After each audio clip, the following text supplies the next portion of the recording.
Breaking news. Russia's militaristic politics are poisonous. There has never been a more dangerous group than soldiers who believe their leaders have abandoned them. Officers and enlisted men alike who fought for a cause that is now widely considered failed or wrong risk serious harm if no consideration is given to them. Rogue militias, mutinous guard regiments, and brigades turned brigands abound in history, wreaking havoc and committing crimes far worse than their original planners ever intended.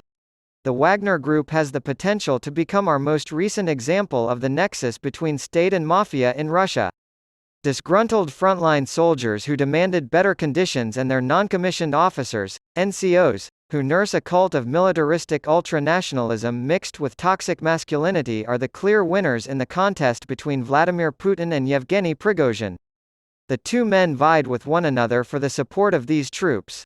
Commentators have zeroed in on what the Wagner Group's rebellion against the Russian High Command says about Putin's political weakness and the state of affairs in Ukraine. Not many people seem to have caught on to the idea that Putin was able to defuse Prigozhin's threat by addressing the concerns of disgruntled service members. Although Putin's counter-offer ultimately proved superior and Prigozhin's appeal failed to spark a widespread uprising, the auction is far from over. Both the regular army and Russia's handful of private military firms have experienced a taste of power they now want more of. It's unclear whether they'll demand something overtly political or settle for a material payoff. Most likely, it'll involve both. Wagner's complaints, like those of other forgotten soldiers throughout history, are straightforward to grasp.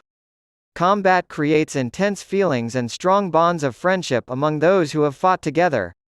During the endless hours of boredom, soldiers talk about the generals who only care about themselves and their own comforts while they complain about the low wages, late payments, poor rations, and poor sanitation and medical care. After the war is over, there will be no need for their expertise.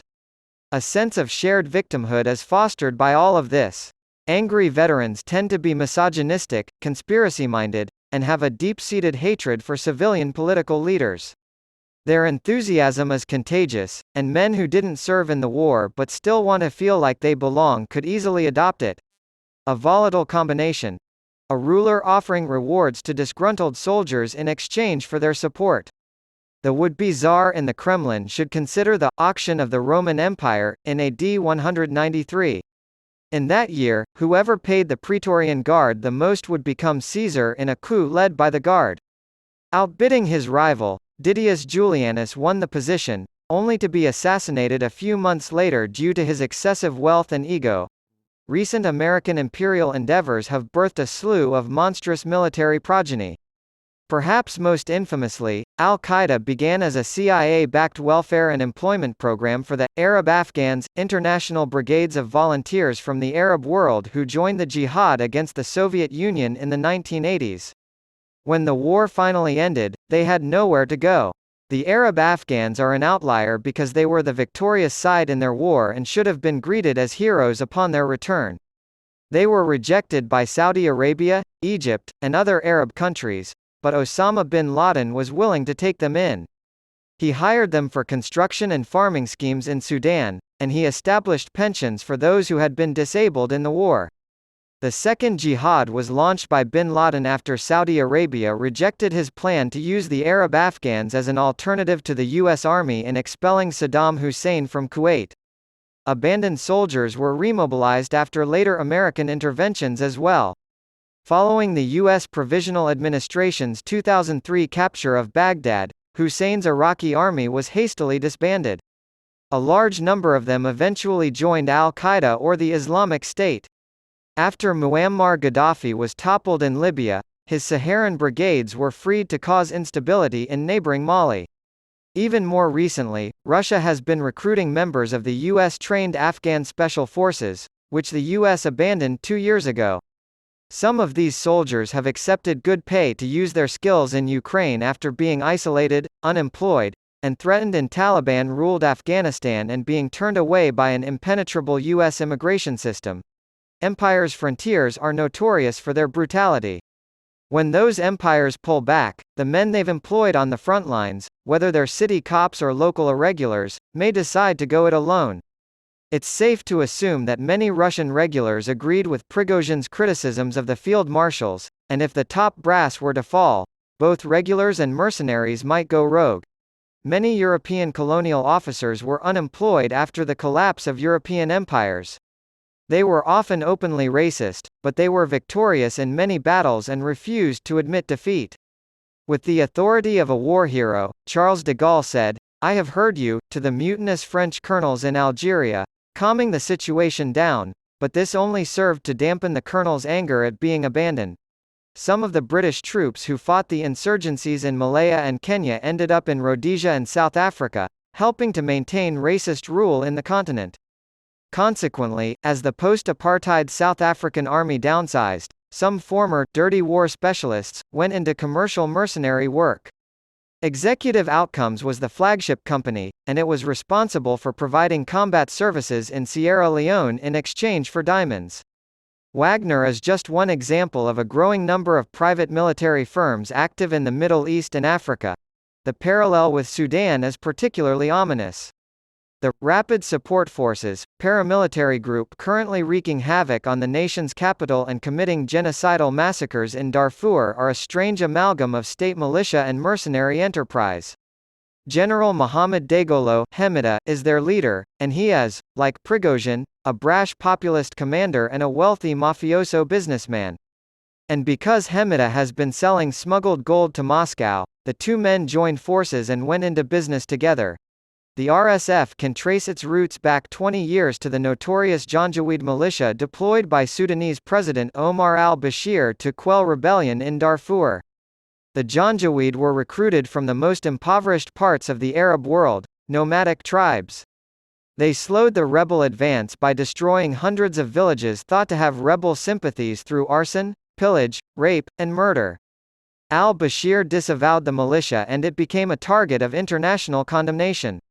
The Janjaweed, feeling abandoned, mutinied under the banner, the Forgotten Soldiers.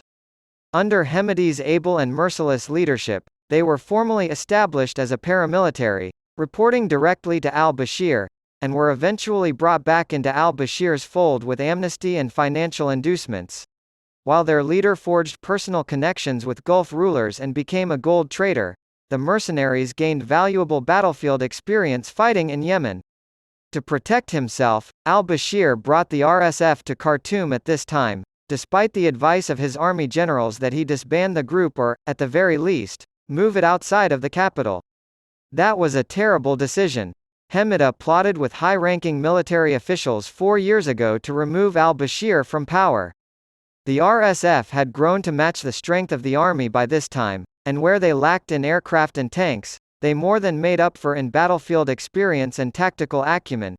This private army went rogue and attempted to seize power in a corrupt and criminal nation. The coup attempt was unsuccessful, but the regular army is too corrupt and incompetent to win. The generals' all-out war is destroying the Sudanese state. This is the worst-case scenario Russians can imagine. But how do you deal with the issue of deserted but ambitious soldiers? The peace agreements that put an end to civil wars in countries as diverse as Myanmar, Colombia, the Congo, and South Sudan provide valuable lessons. The military men who negotiate these deals pay close attention to the needs of the armed followers they lead. The term payroll peace refers to a type of ceasefire agreement in which the combatants' foot soldiers receive financial compensation. The international mediators are told this is just a stopgap measure, but in reality, it never works out that way. Officers are authorized to dip their hands into the national treasury of sweets. Leaders of armed groups often hold on to both the armed and civil options, while also diversifying their portfolios with crony capitalist businesses, despite the fact that they are expected to transition to civilian political parties. It's more difficult to put a price on the political damage done by appeasing populist militarism. Lies told about good causes given up on or national rights betrayed live on for generations. These ideas are firmly rooted in one's mind once they are introduced. The laws of militaristic mutation ensure that the resulting plant will be poisonous, no matter the genetic makeup of the original seed of discontent. Putin expected the war in Ukraine to be quick and decisive. As expected, he failed to comprehend. Putin wanted to be the one who controlled the story of imperial militarism. Putin has taken steps to appease the mutineers and has been ridiculed by Prigozhin and other hardliners, indicating that imperial militarism is now his master. It's unlikely that he'll be able to replicate de Gaulle's performance in Algiers due to the widespread outcry of betrayal.